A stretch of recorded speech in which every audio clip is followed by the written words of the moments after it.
तो जैसे निश्चिंतता, उसी के ऊपर हम उसी स्थिति बनाने का प्रयास कर रहे हैं।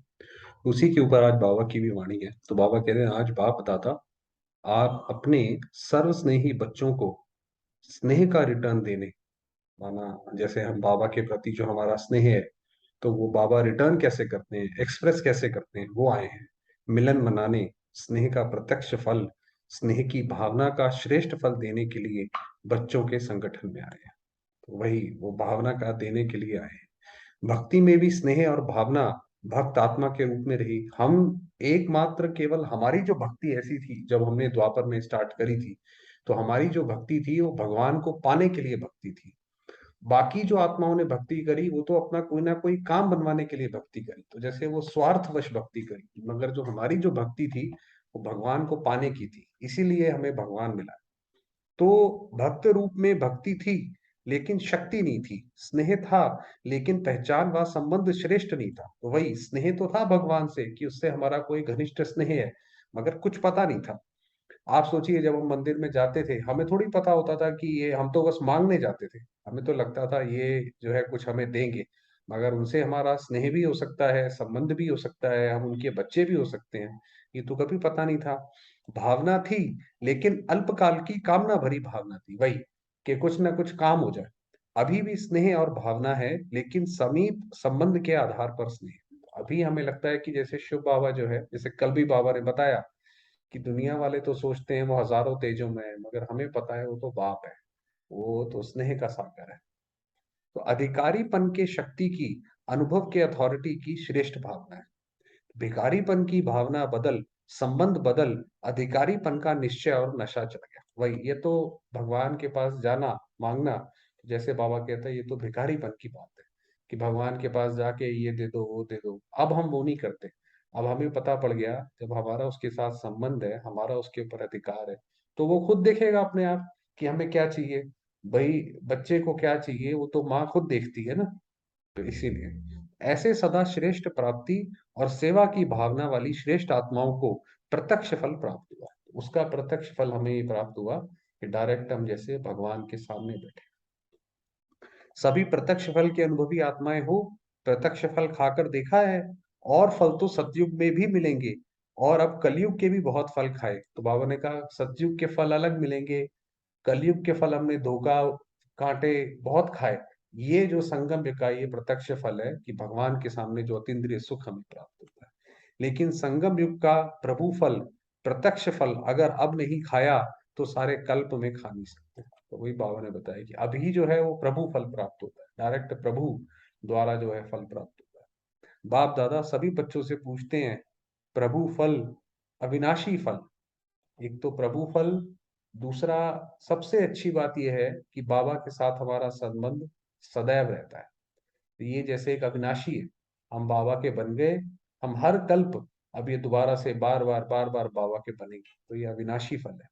सर्व शक्तियां, सर्व गुण, सर्व संबंध, कि बाबा से जो है हमारे सर्व संबंध है।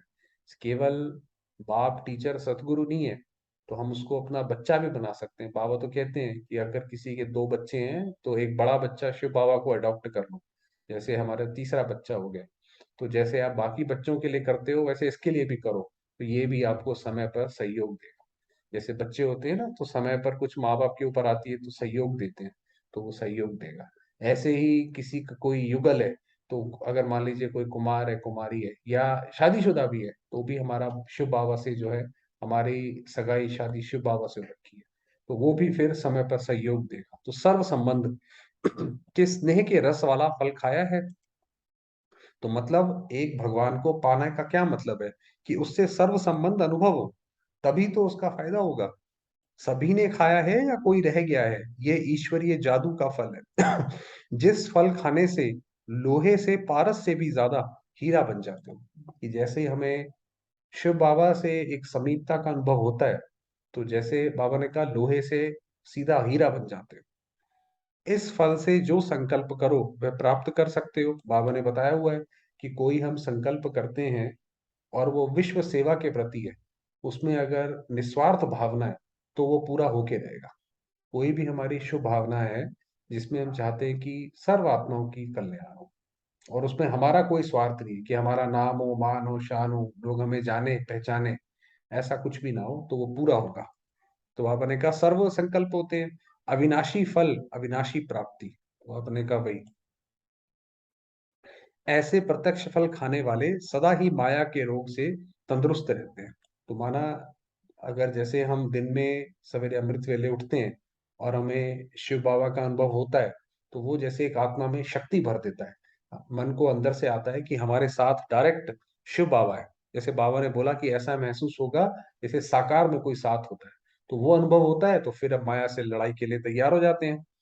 दुख अशांति से सर्व विघ्नों से दूर रहने का अमर फल मिल गया है। तो हर चीज से जो भी हम दूर रहना चाहते हैं माया के विघ्नों से, उसका यही है कि हर रोज कोशिश करें शिव बाबा से हमें कोई ना कोई अनुभव जरूर प्राप्त हो।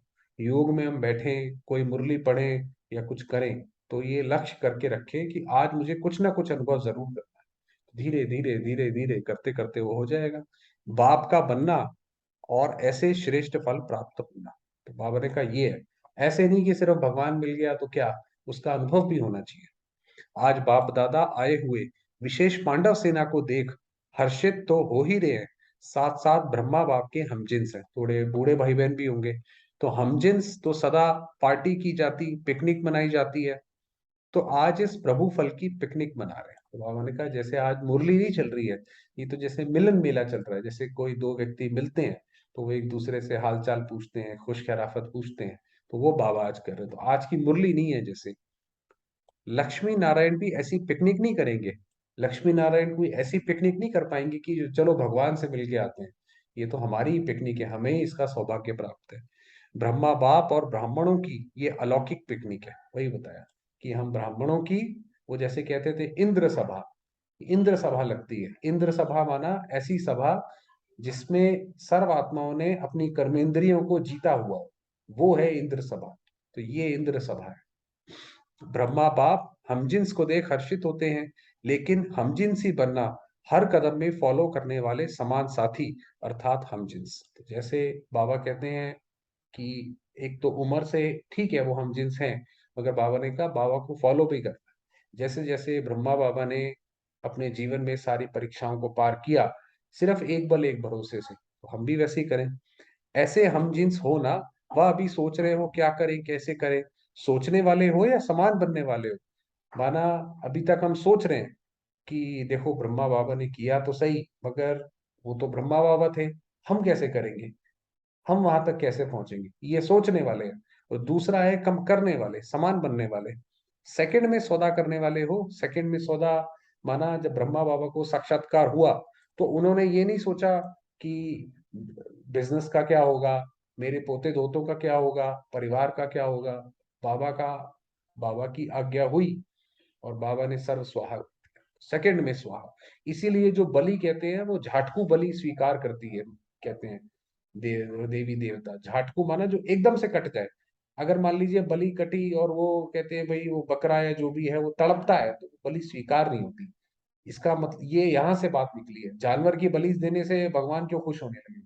ये तो हमारे जो विकार हैं जो हमें परेशान करते हैं उसको हमने एक धक से छोड़ दिया, तो वो जैसे झाटकू हो गया। वह अभी भी सोचने का समय चाहिए। सौदा करके आए हो वह सौदा करने आए हो, बाबा कह रहे हैं वही है कि सौदा कर लिया है या अभी भी कर रहे हो। परमिशन किसको मिली है, सभी ने फॉर्म भरे थे, वह छोटी छोटी ब्राह्मणियों को बातें बता के पहुंच गए हो। माना छोटी छोटी ब्राह्मणियां कि उनको बातें घुमा घुमा के पहुंच गए हो। ऐसे बहुत मीठी मीठी बातें बताते हैं बाप दादा के पास। सभी के मन के सफाई की और चतुराई की दोनों बातें पहुंचती हैं। जैसे बताया कि बाबा के पास तो हम कोई संकल्प करते हैं तो वो पहले ही बाबा के पास पहुंच जाता है। तो हमारे मन को हम कोई बात बोल रहे हैं, वो चतुराई से बोल रहे हैं या मन की हमारी सच्ची भावना है, बाबा को वो सब पता रहता है। नियम प्रमाण सौदा करके आना है, लेकिन मधुबन में कई सौदा करने वाले भी आ जाते हैं, करके आने वाले के बजाय यहाँ आकर सौदा करते हैं। माना वो ये देखते हैं कि चलो देख के आते हैं कैसे बाबा आते हैं दादी के तुम में, है ना। तो फिर उसके बाद उनको लगता है कि हाँ बाबा आते तो हैं, फिर उसके बाद वो सौदा करते हैं। तो बाबा ने कहा इसलिए बाप दादा क्वांटिटी में क्वालिटी को देख रहे हैं। तो क्वालिटी वो है जिसने पहले से सौदा कर लिया। क्वांटिटी की विशेषता अपनी है और क्वालिटी की विशेषता अपनी है। तो वही है कि सतयुग में प्रजा ढेर होती है और राजा बहुत कम होते हैं। तो क्वांटिटी और क्वालिटी में फर्क है, मगर दोनों की विशेषता है। चाहिए दोनों ही। गुलदस्ते में वैरायटी रूप रंग वाले फूलों से सजावट होती है। पत्ते भी नहीं होंगे तो गुलदस्ता नहीं शोभेगा, ये तो आपको पता ही है। तो बाप दादा के घर के श्रृंगार तो सभी हुए, सभी के मुख से बाबा शब्द तो निकलता ही है। बच्चे घर का श्रृंगार होते हैं। बाबा ने कहा जैसे बच्चे से घर में रौनक होती है, आपको पता है छोटा बच्चा होता है तो वो घर से उसमें रौनक रहती है।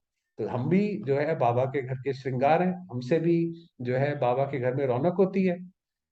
अभी भी देखो ये ओम शांति भवन का हॉल आपके सबके आने से सज गया है ना।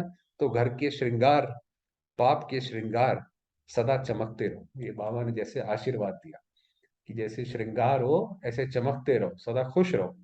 क्वांटिटी से क्वालिटी में परिवर्तन हो जाओ। ये जैसे बाबा की शुभ आशा है। क्वांटिटी में जैसे बाबा ने बताया ना कि जो देखने आते हैं, और क्वालिटी माना जो समर्पित हो गए।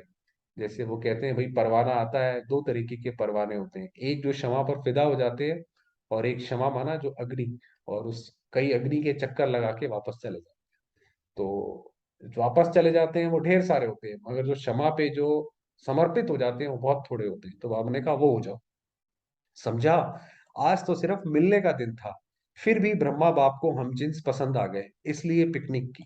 तो बाबा ने कहा आज जो है बाबा सिर्फ वो करने आए थे। अच्छा। सदा प्रभु फल खाने के अधिकारी, सदा ब्रह्मा बाप समान सेकंड में सौदा करने वाले, हर कर्म में कर्म योगी, ब्रह्मा बाप को फॉलो करने वाले, ऐसे बाप समान विशेष आत्माओं को, चारों ओर के क्वालिटी और क्वांटिटी वाले बच्चों को बाप दादा का प्यारा नमस्ते। उसके बाद ये अधर कुमारों से माना जो घरों में रहते हैं, शादीशुदा है, वो अधर कुमार है।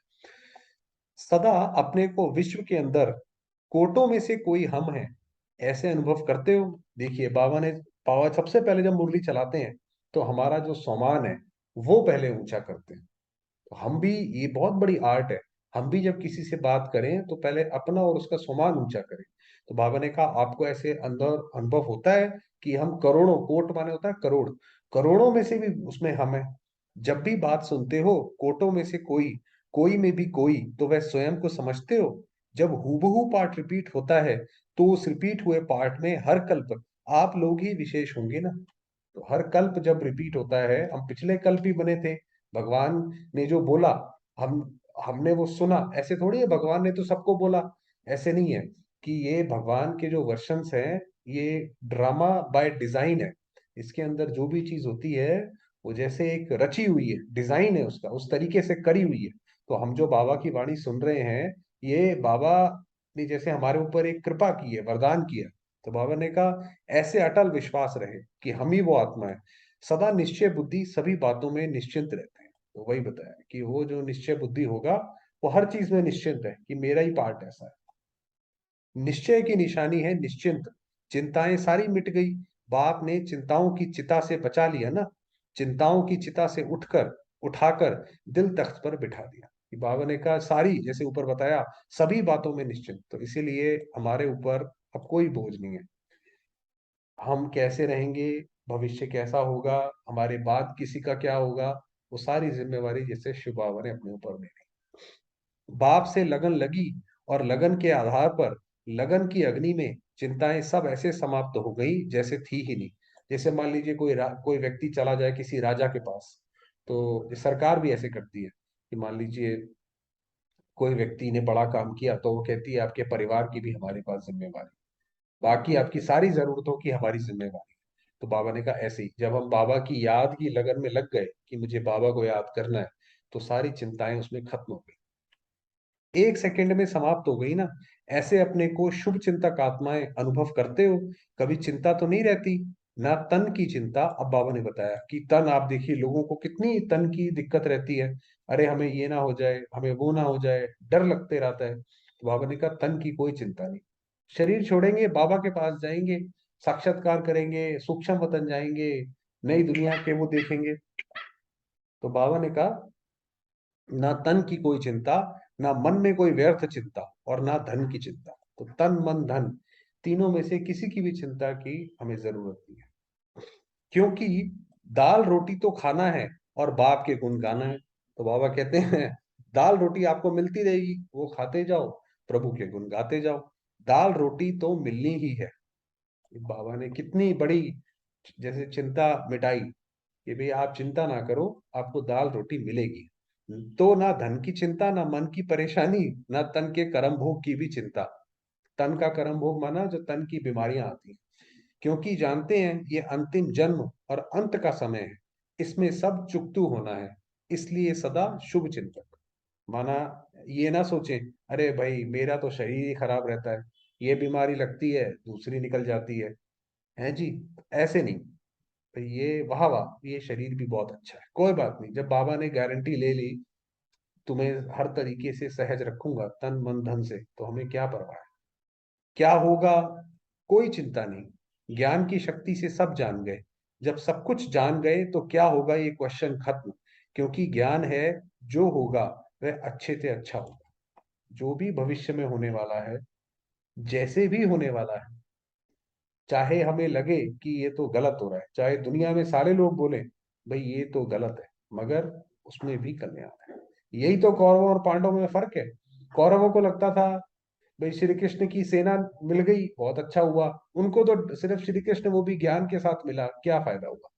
तो जबकि पांडव जानते थे कि भगवान हमारे साथ है तो हमारा कल्याण हर चीज में समाया हुआ है, तो हम भी ऐसे ही पांडव बुद्धि बन के रहे। तो सदा शुभ चिंतक, सदा चिंताओं से परे निश्चय बुद्धि, निश्चिंत आत्माएं, यही तो जीवन है। बाबा ने कहा यही जीवन है कि हर चिंताओं से परे, भविष्य में क्या होगा कैसे होगा, यही जीवन है। ये नहीं है कि हम पैसा तो हमने बहुत कमा लिया, चिंताएं भी उतनी पाल ली। अगर जीवन में निश्चिंत नहीं तो वह जीवन ही क्या है। ऐसी श्रेष्ठ जीवन अनुभव कर रहे हो, परिवार की भी चिंता नहीं है, चिंता तो नहीं है, हर एक आत्मा अपना हिसाब किताब चुकतू भी कर रही है और बना भी रही है। इसमें हम क्या चिंता करें। कई छोटे बच्चे होते हैं, माँ बाप उनकी ऐसे चिंता करते हैं, उसकी भी एक साइकोलॉजिकल डिसऑर्डर होता है कि माँ को यही लगा रहता है कि बच्चा सांस तो ले रहा है, ऐसा कर रहा है नहीं कर रहा है, ऐसे चोट ना लग जाए, ये ना लग जाए। अरे भाई हर एक आत्मा अपना हिसाब किताब लेकर आई हुई है। ठीक है वो आपकी बच्चा है, छोटा है, नासमझ है, उसकी सेवा करो जो करनी है, मगर ये याद रखो कि वो एक अलग आत्मा है और उसका अपना हिसाब किताब है, वो उसको पूरा करना है। तो बाबा ने कहा हम क्यों करें, कोई चिंता नहीं। पहले चिता पर जल रहे थे, अभी बाप ने अमृत डाल जलती चिता से मर्जीवा बना दिया। जैसे हम चिता पे जल रहे थे तो बाबा ने अमृत डाल दिया, अब हमारी जो है जलन, ठंडक, ठंडक पहुंची मन को, जिंदा कर दिया। जैसे कहते हैं मरे हुए को जिंदा कर दिया, तो बाप ने अमृत पिलाया और अमर बना दिया। वो जैसे कहते हैं भाई सागर मंथन हुआ और देवताओं को अमृत पिलाया, तो ये ज्ञान अमृत पिलाया, वो थोड़ी कोई पानी का अमृत पिलाया। ज्ञान अमृत पिलाया, बाबा ने बोला बच्चे तुम तो अमर आत्मा हो, तो हम अमर हुए। मरे हुए मुर्दे के समान थे। आज की समय में आप देखिए लोग कैसे हैं, उनका चेहरा आप देखेंगे ऐसा लगेगा जैसे मुर्दा चल रहा है, इतने दुखी, कंधे झुके हुए है जी, इतनी परेशानी से। और अब देखो क्या बन गए, मुर्दे से महान बन गए। पहले कोई जान नहीं थी तो मुर्दे समान ही कहेंगे ना। भाषा भी क्या बोलते थे, अज्ञानी लोग भाषा में बोलते हैं मर जाओ ना, या कहेंगे हम मर जाएं तो बहुत अच्छा ही है, बहुत बोलते हैं ज्ञानी कि आपको पता है कि ये इस सारी दुनिया से तो मर जाए तो ज्यादा अच्छा है, तो ज्यादा सुकून मिलेगा। तो जैसे एक तरीके से मरे हुए ही हैं, तो अब तो मर्जीवा हो गए, विशेष आत्मा बन गए, यही खुशी है ना। जलती हुई चिता से अमर हो गए, ये कोई कम बात है कि कोई चिता पे जल रहा हो, कितनी उसको जलन होती है, और उससे वो आत्मा निकल के शांत अवस्था में आ जाए, जैसे विष्णु की क्षीर अवस्था में आ जाए, क्षीर सागर की, बहुत बहुत बड़ी बात है। पहले सुनते थे भगवान मुर्दे को भी जिंदा करता है, लेकिन कैसे करता है ये नहीं समझते थे। भाई कोई मर गया उसको भगवान ने जिंदा कर दिया और जीवन दुखी का है, तो फायदा क्या हुआ दोबारा जिंदा करने का, वो फिर दोबारा से सुसाइड कर लेगा तो उसमें क्या है। अभी समझते हो हम ही जिंदा हो गए, तो सदा नशे और खुशी में रहो। बाबा ने कहा इस खुशी में रहो पूरा, जैसे बाबा ने मन को हमारे संतुष्ट किया। चलिए बाबा को याद करते हैं।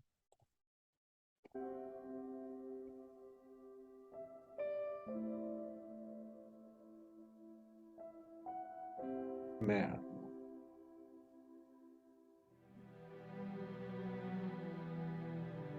निश्चिंत, शांत,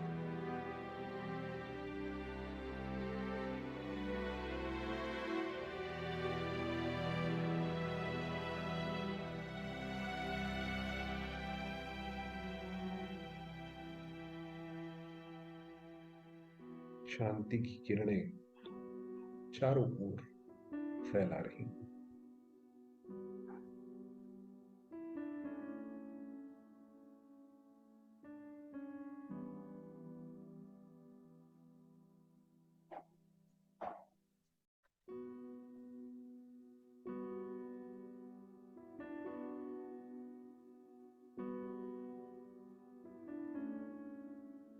ज्योतिर्बिंदु निराकार शिव बाबा,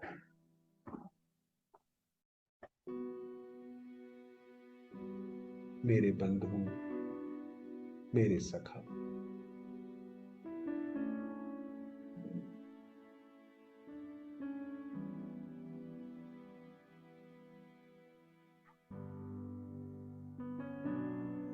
मैं आत्मा सत्य शिव की पार्वती हूं।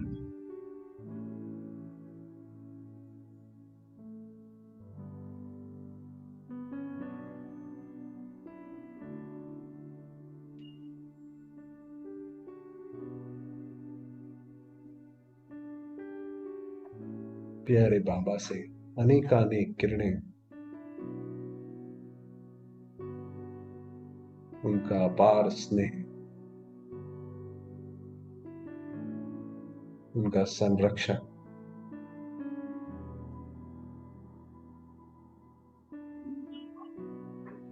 मुझे आत्मा पर बरस रहा।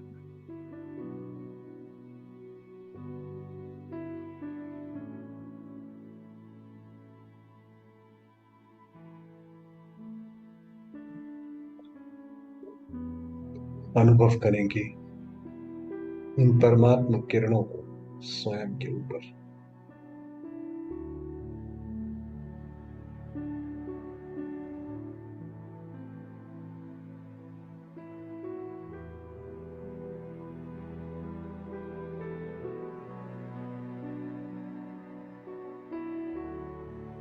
मेरे चारों ओर परमात्मा सुरक्षा का कवच है।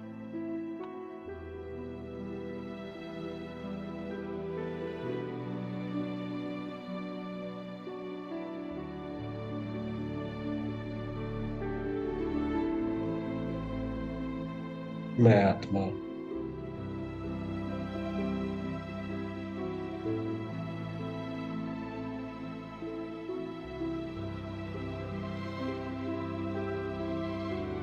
बाबा की याद में, उनकी गोद में समाई हुई हूं।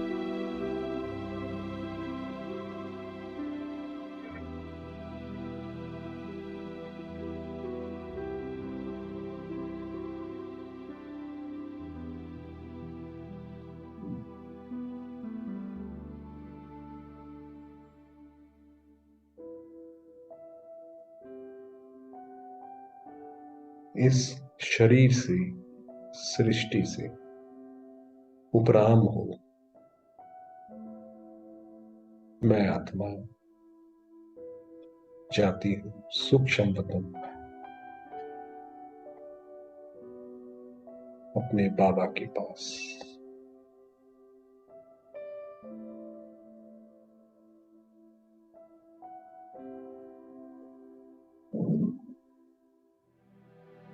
मैं आत्मा सूक्ष्म वतन में हूं।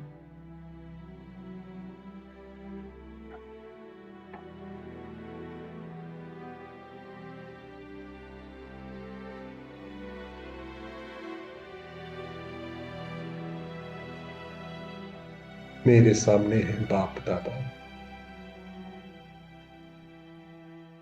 फरिश्ता से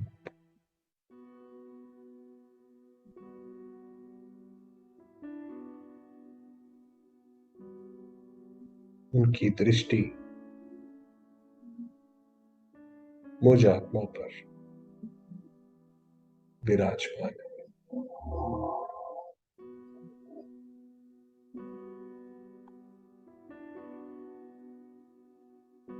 उनका वरदानी हाथ मेरे मस्तक पर है।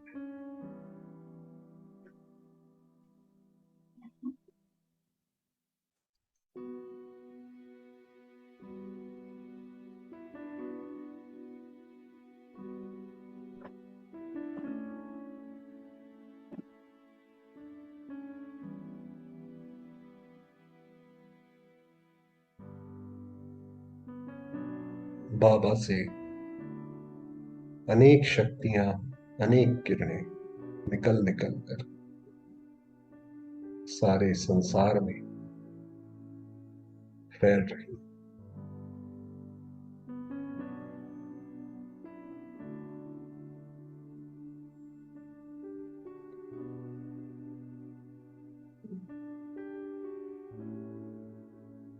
संपूर्ण सृष्टि को शांत कर दे।